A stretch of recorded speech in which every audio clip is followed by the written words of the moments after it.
Hey everyone, and welcome back to another video. So today I'm going to do a tier list for the films of Tim Burton, one of my favorite filmmakers. He's pretty much the director who got me into films and how they're made and style and things like that. Way back when I was a kid, when I was about 10 or 11 and first saw Edward Scissorhands for the first time. So his movies have always had a special kind of place in my heart. And even though he might not be my personal favorite director still these days, a lot of his films I still really love.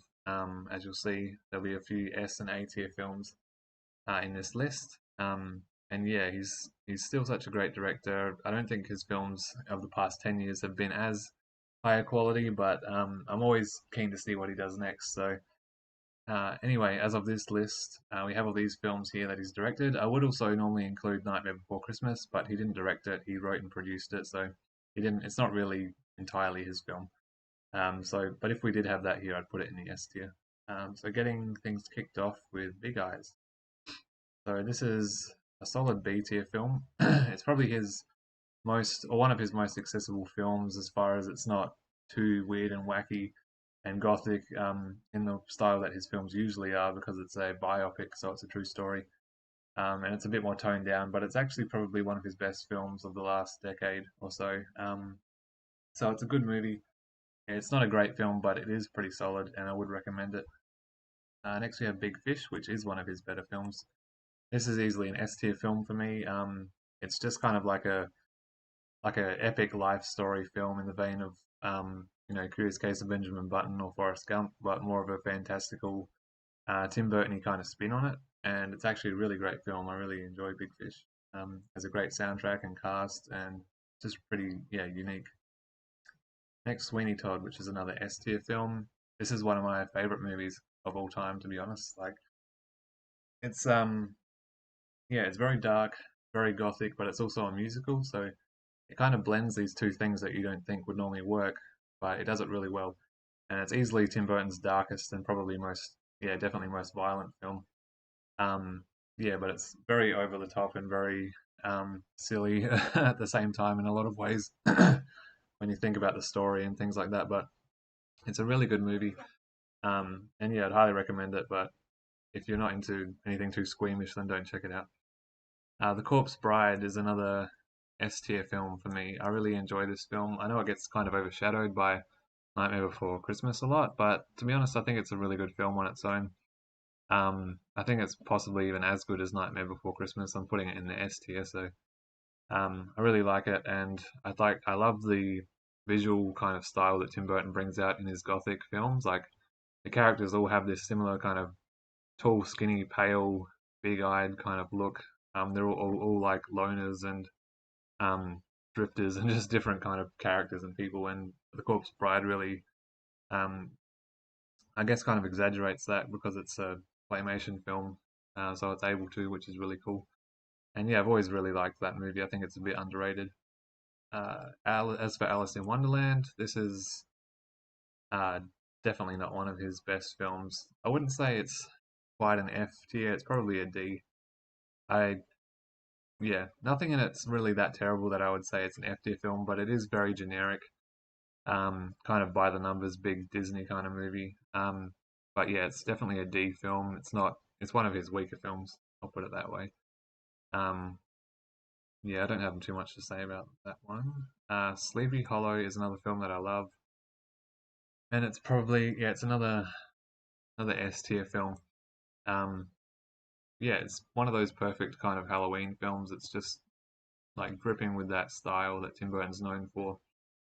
The German expressionist kind of style that's throughout a lot of his films. And this movie just it's really cool. It's kind of just a straight up horror thriller supernatural film with another one with Johnny Depp, who's in a whole heap of his films. But yeah, Sleepy Hollow is a great movie and great for Halloween time. Batman. So this is the first Batman, and to be honest, I'm not a huge fan of the original Batman film. Like I do enjoy it. I think it's a really good film, but I don't think it's as good as the sequel or a lot of the recent Batman movies. But I think it's a solid B film, to be honest. I know a lot of people would probably put it higher. Um, I think that Jack Nicholson's great as the Joker in the film, but I just think that the film lacks a lot of things that the second one kind of makes up for. So this was the first really, live action kind of interpretation of a darker Batman, and I really think it did well going for that way back in 1989. Sorry. Um, so next up we have Edward Scissorhands, and this is my favorite movie of all time. To be honest, it's still it's still stayed that way even after all this time. Um, so obviously that's right at the top of the S tier.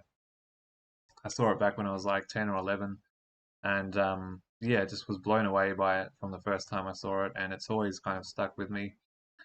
I don't think any film I've seen since, even films I love, like have really affected me in that kind of way that Edward Scissorhands has, and it's just always stayed like my favorite movie. Nothing I've ever seen has kind of overtaken it. There's a lot of films that I group as my favorite films, but that one would always be at the top of the list even to today. So going from his best film, we now go to his worst film, Charlie and the Chocolate Factory. I don't like this movie at all. I'm going to put it in the F tier. I don't think there's much at all that I can say that's positive about the film. I know the film does have its fans, but when it comes to the story of Charlie and the Chocolate Factory, I definitely prefer the original film with Gene Wilder. But the only thing I guess I like about it is the aesthetic of the town before we get to the factory. I think it looks really cool. But like, yeah, if that's about all. Like, I'm not a fan of this film. Next up, we have Dumbo, and this movie I'd pretty much say it's about equal to Alice in Wonderland. It's his most recently released feature film, and it was a bit disappointing. I was kind of expecting a bit more from it. Um, but yeah, it's just kind of like a passable Disney movie, to be honest. Like, there's nothing special about it. Dumbo looks cool. The visual effects are nice. It's got a bit of Tim Burton's kind of flair and style in there, but it's just another generic kind of Disney cash grab, to be honest. Ed Wood next. Ed Wood's a movie I wasn't huge on the first time I saw it, but I was quite young. And it's a biopic about the worst film director of all time, essentially. So it's quite an interesting story, and it's a film that I've really grown to appreciate as I've gotten older. I think it's a solid A film. A lot of people will say it's his best film, to be honest, and I think that it is really good and captures some of his best performances probably in one of his movies, and it also looks great in the black and white style that it was shot. It's not quite an S tier film, but it's definitely an A. I really like just watching this film crew and how they like bum around town trying to make these movies, and they think they're really great, but they're actually just really trashy films.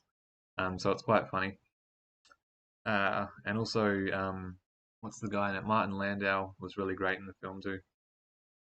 Next up, we have Mars Attacks. This is just a crazy movie. Like, it's pretty bad, but to be honest, it's really funny and it has such a great cast. I'm going to put it in C because it's not as bad as these films. But yeah, it's not a good movie, but it's definitely a B grade film. But I think on purpose as well. So just if you want to watch it, just yeah, be warned that it's really trashy and the effects are really bad, but it's also quite funny and over the top. Yeah, it has its moments anyway. So Batman Returns is personally my favorite of the Batman films prior to the Christopher Nolan movies coming up, and it's easily another S tier film for me.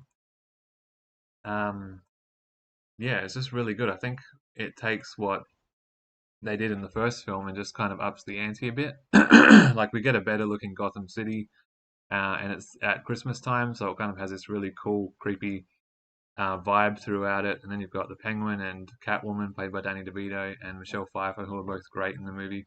And I just think they're step up villains from the Joker as well. So yeah, I just really like. I don't know. Batman Returns is a great movie. I really enjoyed it a lot, and I just think that it went in a better direction, in a bigger, bolder direction as well than the original film. Next up, we have Planet of the Apes, and this movie is trashed by a lot of people. I haven't actually watched it in a long time, but I always enjoyed it when I used to watch it. I don't think it's a great movie, though I'd probably put it, close to Mars Attacks in the C tier. I guess it's kind of overshadowed these days by, the recent trilogy, as well as the older films are known, like the original older films are supposed to be better as well.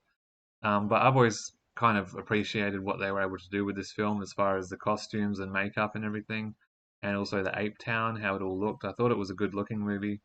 I definitely think Mark Wahlberg was miscast, though. It's a very odd casting choice. But to be honest, I always liked the movie. I don't think it's worth putting any higher than C tier, though.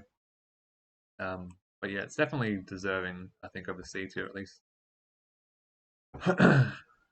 So next up we have Frankenweenie. This is the feature film from 2012, and I always really enjoyed this movie. And it's probably an A tier film. It's not quite an S, but yeah, it's I remember going to see this at the movies like 11 years ago, and I just really enjoyed it. It's a lot of fun, and the way Tim Burton was able to expand on his short film from like 30 years earlier was really cool, and being able to put it into a stop motion film. And it didn't feel like it was too drawn out from taking a short story film and just adding elements to it, because it actually worked really well. And the black and white looked cool, all the added characters and things like that.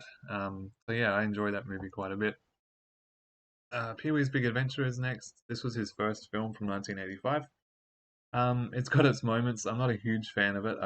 I probably, yeah, I think it's probably another C tier film, to be honest, because it's not bad, especially for a first film. And it does have some of Tim Burton's signature styles throughout the film as well. There's a few gothic horror elements to it, as well as some stop motion animation and things like that that he would be, known for a bit later on. And it's definitely a quirky film. It's definitely a good kids film, I think. If you've got young kids, they're gonna love it. And yeah, so it's okay. Next up is Beetlejuice. So this film is crazy. It's definitely a high A tier for me.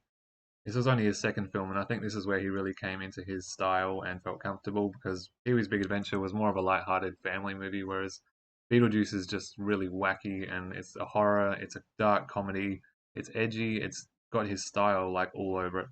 And I remember seeing it for the first time, and I didn't know who Tim Burton was at the time, but I was like, this, I feel like this was made by the guy who made Edward Scissorhands, and then I found out it was. So he definitely has that connective tissue of style throughout his films that kind of formed here, I think. And I actually recently rewatched it just like about a week ago with my kids, and it's just such a crazy movie. Like it's nuts, especially the last like 20 minutes. But Michael Keaton was great in this film, as well as Winona Ryder and all the main cast. Alec Baldwin, Gina Davis, Catherine O'Hara, Jeffrey Jones, and all that. You've got the awesome over-the-top Danny Elfman score as well. But yeah, it's just a great classic 80s movie. And yeah, they've announced that they're doing a sequel to it finally. Like, I know they've been having talks about it, or there's been one in the works for like 30 years or longer possibly. But yeah, they're actually like, I think they're possibly even at filming stage or close to filming stage, which is exciting. And Tim Burton's returning to direct that, so that should be interesting at say the least. Next up, we have Miss Peregrine's Home for Peculiar Children from 2016, so another recent film. And this one's not bad. I think it's kind of it's a little bit generic, but it is better than his recent Disney films like Dumbo and Alice in Wonderland. I'm not sure whether it's a B though or a C. To be honest, I'll put it in B. I think it's, yeah, a low B though. Definitely lower than these films, but it was enjoyable for what it was. I watched it a couple times. It's okay. There's nothing amazing about it, but it's not a bad film, and yeah, he's definitely made worse. Now, last but not least, we have Dark Shadows. This is probably the film of his that I was most excited for when it was coming out, because it was like 2012. I'd watched everything he'd done up till then, and this was the first film I was going to get to see of his coming out new in the cinema. So I was just like out of my mind, like excited to see this film. And to be honest, I actually really loved it, like when it came out, and I've watched it a few times since, not much recently, but I've always kind of stood by this film because it gets a lot of crap, and I think it's undeserving of that, because I think what it does is it kind of blends the horror comedy elements of like Beetlejuice together, and people say it doesn't work, like it should either just be a flat out comedy or a horror, but I think it does it well, and I think it does it in the way Beetlejuice does it, but on a higher budget with you know, bigger character actors, a bigger cast, and visual effects and things like that. And so I actually always have really enjoyed Dark Shadows. And to be honest, it's another A tier film for me. I know that's probably going to be controversial because most people would be D or F tier. Like, even a lot of the times I've seen it at the bottom of a list when it comes to Tim Burton's films. But I don't know. I've always enjoyed it. I've had a lot of fun with it, and there's a lot I love about it, especially like the look of the film and Johnny Depp's performance as Barnabas Collins, this vampire. I don't know. I've always loved vampire films, and I just think it does it, the vampire lore and stuff like that really well. Also, so that's it, guys. That's all of Tim Burton's directed films. As I said, if Nightmare Before Christmas was here, it would be another S tier film.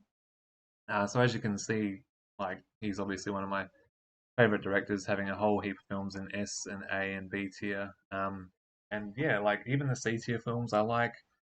The D tier films are pretty average. The F tier film, the bottom three I'm not huge on, but everything else I like.